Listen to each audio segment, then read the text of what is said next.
C'est Romain Dobrik qui est avec nous pour entamer cette édition, comme chaque lundi à 12h30 pour le plan de trading de la semaine avec Bourse Direct. Romain, membre de la cellule info d'experts de Bourse Direct. Bonjour et bienvenue Romain. Bonjour Grégoire. Bon, on s'est vu vendredi à l'issue de l'échéance trimestrielle, à l'issue d'une séquence compliquée pour les marchés actions en Europe notamment. Force est de constater que cette séquence se poursuit en ce début de semaine avec des niveaux testés voire cassés qui commencent à être des niveaux importants. Ouais, sur des niveaux très importants, et ils sont cassés. Maintenant, alors ils sont cassés sur un début de semaine, c'est jamais très bon signe, mais on passe sous tous les indices quasiment. On va le voir, pas tout à fait encore sur les indices américains, mais sous des niveaux de support importants. Et effectivement, le trading range qu'on espérait être la meilleure solution, la meilleure tenue de marché pour les semaines à venir est en train de rompre.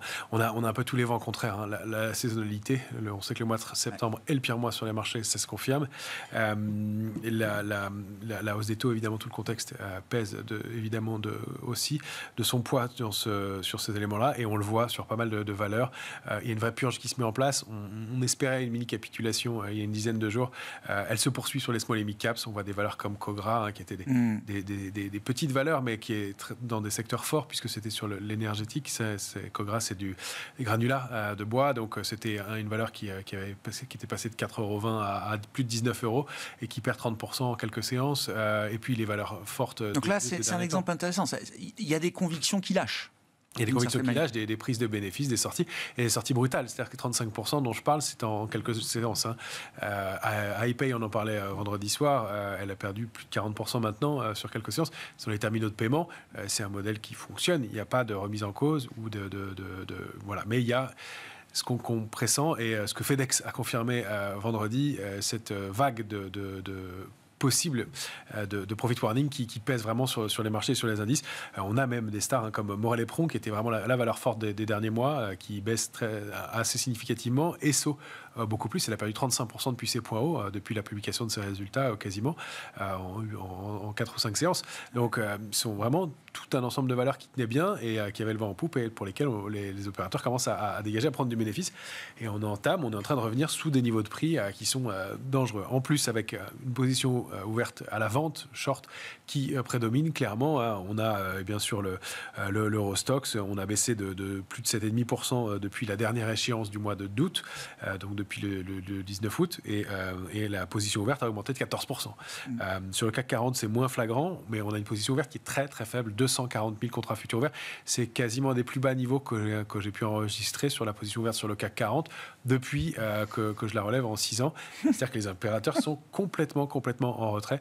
En revanche, en contrepartie de ça, on a quand même de la couverture dans les portefeuilles, mais avec des positions ouvertes qui sont de la moitié de celles habituelles. C'est-à-dire qu'on n'a plus vraiment besoin de couvrir parce qu'on est vraiment en retrait, vraiment en cash. Je ne parle pas des niveaux de décollecte sur l'Europe, etc., qui pèsent aussi, et encore, 20 semaines de décollecte d'affilée sur l'Europe. Voilà, on a un tableau qui est...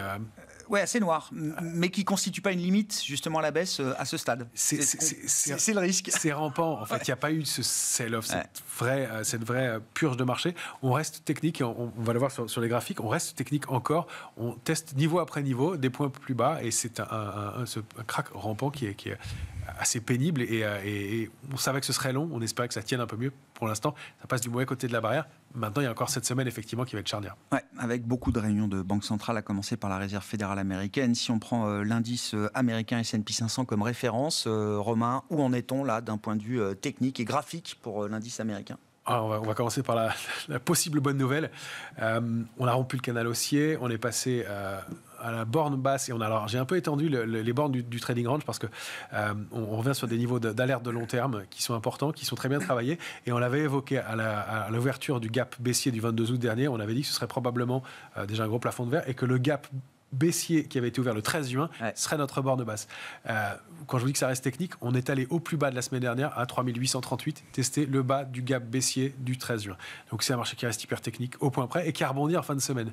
La peut-être bonne nouvelle, ça s'annonce pas très bien pour l'ouverture vu l'orientation des futurs américains, mais c'est qu'on a eu ce marteau. Ce marteau, c'est en bas de marché, un possible signal de retournement.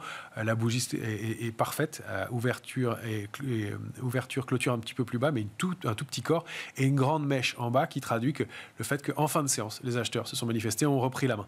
Alors pour l'instant, les futurs n'indiquent pas ça, mais voilà, on est sur ce niveau d'alerte, 3810, 3838, ça va être notre benchmark. La bonne nouvelle, si on veut, c'est qu'on avait 14% de baisse sous les pieds la semaine dernière, 14 à 15% de baisse sous les pieds la semaine dernière. Il ne reste plus que 10%. Il y en a un peu moins maintenant. Oui, c'est ça. Sur les niveaux de clôture de vendredi, ça reste quand même des niveaux de baisse qui pourraient être assez marqués et peut-être un mouvement assez violent. Encore une fois, un marché qui est très creux. Pour l'instant, ça se passe de façon assez canalisée. Il faudra intégrer au moins 3901 et surtout 3961 pour invalider le mouvement de baisse en cours. Et puis on est en train, on le voit bien, d'entamer cette zone d'accumulation du mois de juin-juillet dans laquelle les opérateurs avaient payé. Et donc il faut comprendre que psychologiquement, ceux qui avaient acheté sur ces niveaux-là commencent à ne gagnent plus et commencent à se demander s'il faut des boucles ou non. Donc on n'est pas loin de décrocher si on ne réagit pas très vite. Bon, moment make or break. On verra effectivement comment les investisseurs réagissent à la situation du S&P 500 et si cette situation technique appelle une réaction positive de la part des investisseurs. Quand on regarde le Nasdaq, là vous signalez quand même que la probabilité la plus élevée, c'est d'avoir une poursuite du mouvement de baisse. Maintenant, on a rompu. C'est assez clair. On a rompu la ligne de coup. On arrive dans une dernière zone d'alerte éventuelle, c'est-à-dire qu'on peut encore envisager une réaction, mais on a baissé avec des volumes qui, il faut le dire, sont pas extraordinaires, mais comme on sait que les opérateurs sont en retrait, que le marché est baissier depuis un certain temps, que les rebonds sont produits avec pas beaucoup de volume, qu'il y a de la spéculation baissière, on ne peut pas s'attendre dans la baisse non plus à des volumes monstrueux, sauf en cas de vraiment sell-off, et ce qui n'est pas encore le cas. On rompt ce qui pourrait être la ligne de coup. Je dis pourrait parce qu'elle est pas très belle graphiquement, cette épaule, tête-épaule, cette structure en épaule, tête-épaule, l'épaule de droite ayant vraiment dépassé la symétrie, mais on baisse avec un gap baissier, avec une grande bougie rouge, avec un peu plus de volume dans l'épaule baissière, et on passe en dessous de ce niveau qui a été très bien observé par le marché. On rompt aussi la ligne de tendance haussière de court terme que vous avez en noir, et on s'arrête pour l'instant tout juste sur le bas du canal baissier qui était en violet, l'ancien canal baissier qu'on avait débordé fin juillet et qui était actif depuis novembre dernier. Donc c'est vraiment le dernier sursis qu'on peut espérer au-delà de 11 560, mais d'être passé sous 11 826, c'est pas bon signe. La zone cible, on la voit, elle est une dizaine de pourcents en dessous, 10 166, 10 040. C'est pas beaucoup de support en dessous de ça, et on voit qu'on a déjà là, ici, pas mal entamé le niveau d'accumulation du mois de juillet. Comment est-ce que la situation se traduit en Europe, si on prend l'Eurostoxx 50 comme indice de référence, Romain ? Alors là, pour voir le côté positif des choses, on sous-performe moins qu'on ne sous-performait en Europe. On a même beaucoup moins baissé, 95% pour la semaine dernière sur l'Eurostoxx. On tient mieux, mais on avait beaucoup moins progressé, et donc on revient sur cette zone d'accumulation. Là, on est toujours au-delà de 3450 à l'instant où on se parle sur l'Eurostoxx. C'est toujours le niveau d'alerte qui va être à défendre. On voit que le trend est baissier, et il n'y a pas beaucoup plus d'éléments à apporter à cette heure-là sur l'indice. Soit ça passe, soit ça casse, mais on est quand même bien à la main des marchés américains, évidemment, et pour l'instant, l'orientation n'est pas terrible. On le disait vendredi également, à l'occasion du débrief de l'échéance trimestrielle, je crois que c'était Philippe Béchade qui le soulevait. S'il doit se passer quelque chose en Europe, de plus grave encore sur le plan des indices boursiers, c'est par le DAX que les choses arriveront. Comment on surveille et comment on regarde le DAX à ce stade, Romain ? Ouais, c'est exactement suite aux commentaires que j'ai rezoomé sur le DAX. Parce que les problèmes viennent de l'Allemagne. On le regardait moins parce qu'il sous-performe encore plus que les autres. 12% dans le rebond de l'été contre 24 pour le Nasdaq. C'était vraiment l'indice le plus faible.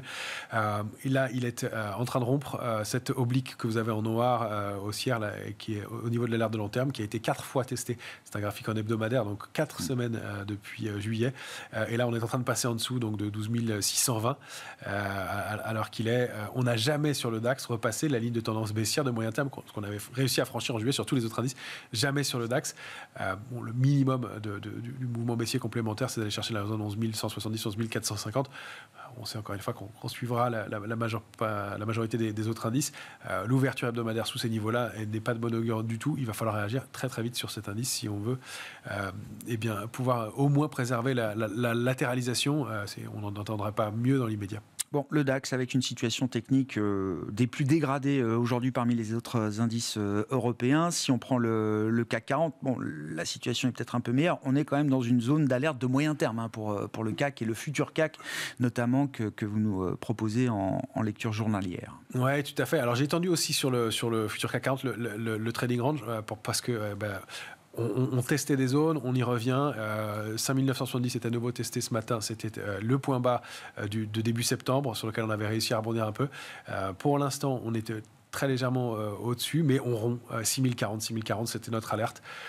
Et c'est pas bon signe du tout. Donc on se laisse un peu de marge. Pourquoi ? Parce qu'il y a de l'inertie baissière. On entame une nouvelle échéance sur les marchés dérivés.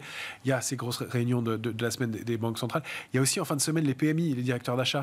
Vendredi, ça peut jouer un peu. Disons qu'on on a des indices qui glissent doucement, qui n'ont pas décroché complètement. Donc, on peut étendre ce trading range. Ça donne l'intérêt, c'est que ça recule un petit peu le précipice. L'inconvénient, c'est que ça élargit le range. Donc, quand on rompt un trading range, on le duplique vers le bas. Les cibles baissières, elles se situent maintenant sous 5500 points, clairement, un peu au-delà de 5390 points. Il y a un vrai risque d'aller chercher ces niveaux-là. Encore une fois, on voit bien que la zone d'accumulation de l'été et du début de l'été est en train d'être sérieusement entamé. Il n'y a pas beaucoup de configurations et de valeurs qui soient très positives dans l'immédiat. On a quelques secteurs qui sortent du lot, la banque, l'assurance, un petit peu la construction et puis la finance. Mais sorti de là, il n'y a pas beaucoup de secteurs qui tirent leur épingle du jeu. Ça tient pour l'instant, mais on sent que c'est un fil.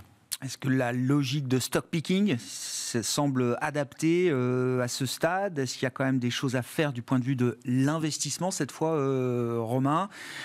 Avec un niveau de prudence important, j'imagine ? Oui, un niveau de prudence toujours. On surveille le marché. Autant, il y a 10 jours, on tentait des entrées sur des titres. Il y a des valeurs qui surperforment un peu, des valeurs comme Worldline qui ont l'air de se reprendre, des valeurs qui stabilisent en bas de marché comme Atos, mais bon, enfin, c'est très compliqué. C'est des dossiers tricky quand même, piégeux. Très compliqué. Donc pas vraiment de ce côté-là. On voit que Eurofins stabilise aussi, mais elle a une bougie baissière qui n'est pas très belle. Il n'y a pas vraiment de dossier qui soit intéressant dans l'immédiat. On est plutôt vraiment en retrait. On avait un début de mouvement possible il y a une dizaine de jours. Là, c'est pas très engageant du tout. Je vous dis, en dehors de ces quelques secteurs avec quelques valeurs qui surperforment, c'est-à-dire qui baissent moins que le reste, il n'y a pas vraiment de configuration haussière ou de signaux de retournement. Les screeners se vident et quand on regarde des valeurs, ce ne sont pas des valeurs de qualité qui payent dans l'immédiat. Il y a quelques dossiers spéculatifs qui remontent par moment, mais quand on voit que même le secteur des valeurs pétrolières pèse, c'est compliqué. Maintenant, il y a effectivement peut-être des niveaux d'entrée sur certains. On voit que Dassault Systèmes tient bien par rapport au reste. On l'avait signalé vendredi, effectivement. Il y a des valeurs comme ça. Donc, il y a des choses à regarder individuellement sur les titres. On a vu qu'il y avait un beau rebond aussi sur la filiale de location de voitures d'occasion de Peugeot, Aramis Group, Aramis Auto, qui s'est retourné, qui a donné un vrai signal de retournement haussier. Ce sont des tout petits dossiers et sur des mouvements faibles dans un marché compliqué. Là, pour l'instant, cash is king. Un mot pour conclure des matières premières. Là aussi, les signaux envoyés par le pétrole, notamment à travers l'été, une baisse de 30%, ne sont pas des signaux globalement très positifs si on regarde ça avec la dimension croissance mondiale. Quand vous regardez l'indice large des commodities, des matières premières, le message n'est pas forcément meilleur non plus, Romain ? Non plus. Sur le CRB, donc, il lisse pas mal les choses concernant les matières premières, qui étaient vraiment très forts ces dernières semaines.